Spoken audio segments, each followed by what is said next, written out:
Hello, nous voilà dans une nouvelle vidéo. Alors aujourd'hui, nous allons voir l'épisode 2 de comment prendre soin de son âme. Soyez enracinés et fondés en lui, affermis dans la foi, telle qu'elle vous a été enseignée, et soyez-en riches, en exprimant votre reconnaissance à Dieu.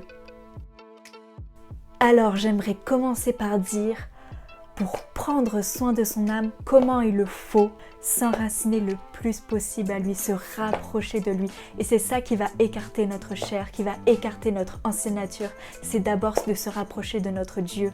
Cela alors parle d'une mort à nous-mêmes, afin de laisser la place à Christ en nous, afin de lui laisser toute la place.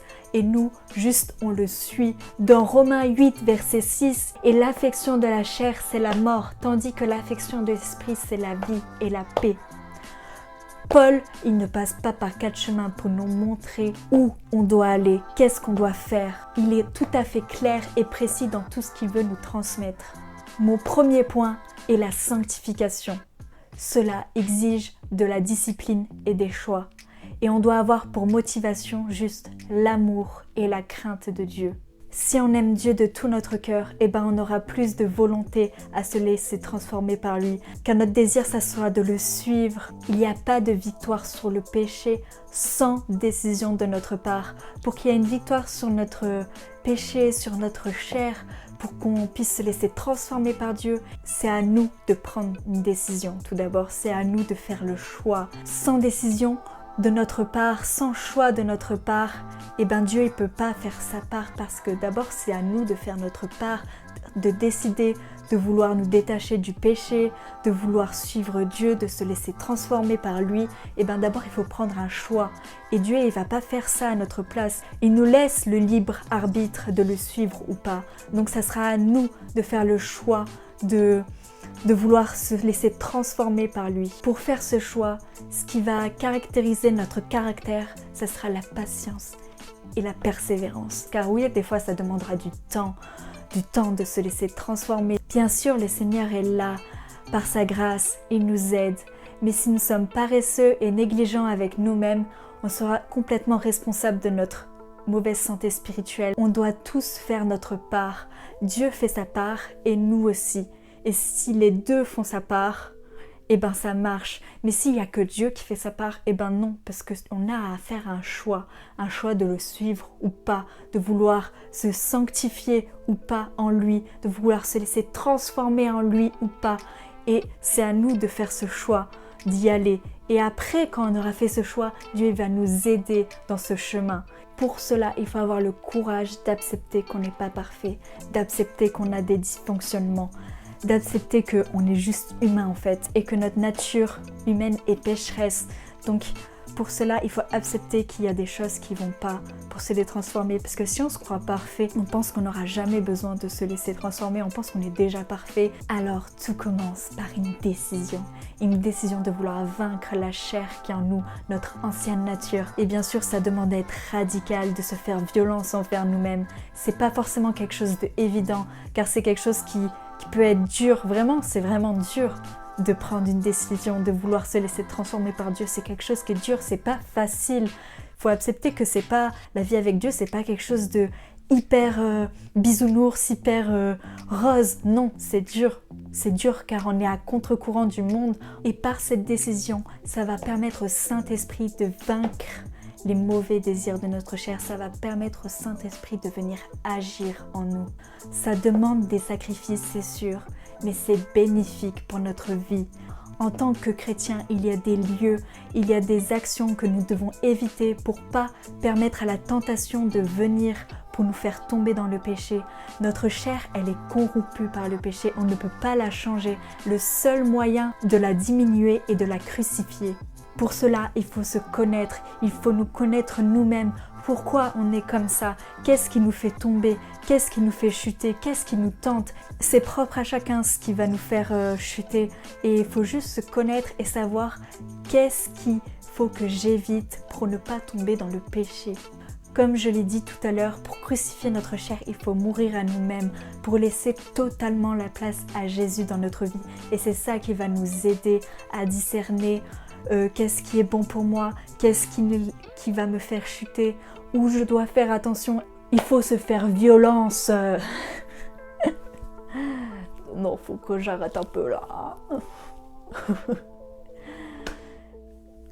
Pour faire un petit témoignage, un jour j'ai décidé de faire complètement le tri dans tous les films que je regardais, dans toutes les séries que je regardais. Et des fois ça demande un peu des sacrifices parce que tu sais que c'est par exemple la série super à la mode, tout le monde la regarde et l'intrigue elle est hyper intéressante, mais par contre tout ce qui est sorcellerie, occultisme, sexe, et ben c'est à donf. J'ai décidé de faire le tri et que tout ce qui était mauvais pour moi, qui me salissait et qui ouvrait des mauvaises portes dans ma vie, j'ai décidé d'arrêter tout ça. Et tout ça, des fois, tu peux pas le savoir à l'avance. Et des fois, tu regardes quelque chose et tu sais pas qu'il va se passer tout ça. Quand ça m'est arrivé, et ben j'ai juste décidé d'arrêter. Et malgré que l'intrigue, c'était intéressant, que ça me plaisait, et ben j'ai arrêté.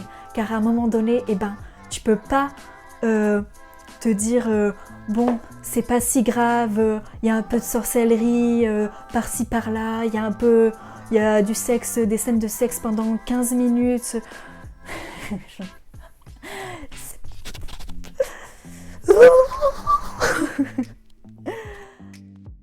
Et souvent, eh ben, je me dis, pour me dire si c'est quelque chose qui est bon, et ben je me dis souvent qu'est-ce que Jésus ferait à ma place. Est-ce que Jésus il regarderait des films avec de l'occultisme? Est-ce que vraiment, ou avec des films avec des scènes de sexe pendant 10 minutes? Est-ce que Jésus il regarderait ça? Et enfin, la réponse est vraiment claire. Enfin, non, non. Souvent on pense que c'est pas si grave. On se trouve souvent des excuses pour juste faire ce qui nous plaît en fait, faire ça juste pour notre propre plaisir. Tu peux pas être entre les deux, entre je vis avec Dieu et je me nourris des choses du monde. Non, tu peux pas être entre les deux, c'est pas possible. Tu suis ou Dieu ou tu suis le monde et tu peux pas suivre les deux à la fois.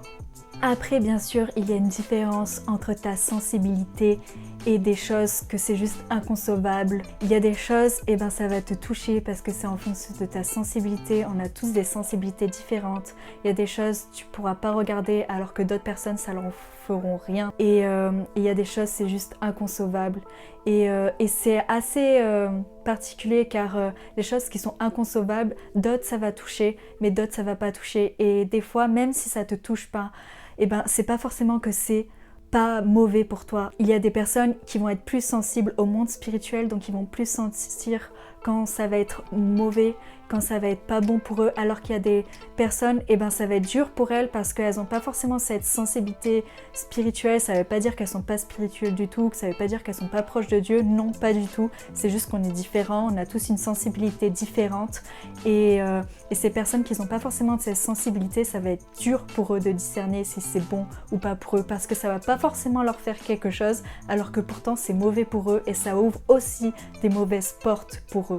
Donc c'est ça qui est très particulier car on va pas forcément se rendre compte parce qu'en fonction vraiment de notre sensibilité, et ben ça va être très différent. Je sais que souvent des personnes se disent c'est vraiment en fonction de la sensibilité, alors que oui, des fois c'est en fonction de la sensibilité parce que c'est en fonction de ton arrière-plan, de ce que tu as vécu. Donc il y a des choses, ça va tout de suite te toucher et tu vas tout de suite être mal à l'aise de regarder ces choses-là. Mais il y a des choses, c'est aussi pas forcément en fonction de ta sensibilité. Il y a des choses, c'est mauvais pour toi, ça ouvre des choses mauvaises. Je suis désolée, mais il y a des choses, pour tout le monde, ça va produire quelque chose de mauvais. Et peut-être, tu t'en rends pas compte parce que ça te touche pas. Donc pour toi, si ça te touche pas, c'est que c'est bon pour toi et que ça te fera rien, ça te touchera pas. Ça va juste pourrir ton intérieur en fait. Ça va juste t'éloigner de Dieu.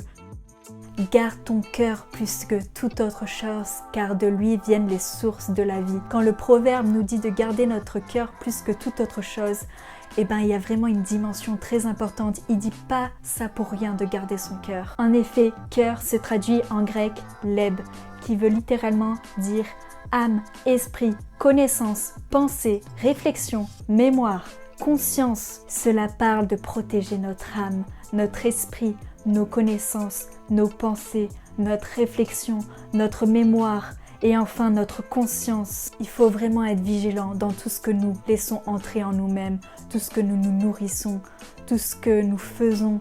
Et bien ça fait entrer des choses. Et en fonction de ce que tu fais, ça va faire entrer des bonnes choses ou des mauvaises choses. Il faut vraiment prendre soin de faire attention à tout ce que nous faisons rentrer en nous. Il y a une dimension de prendre soin de son homme intérieur, de tout ce que nous pourrons faire, entendre et voir. Voilà, on arrive au terme de cette vidéo et j'espère que cette vidéo a pu te parler et n'hésite pas à t'abonner pour me soutenir. Merci beaucoup d'avoir regardé cette vidéo.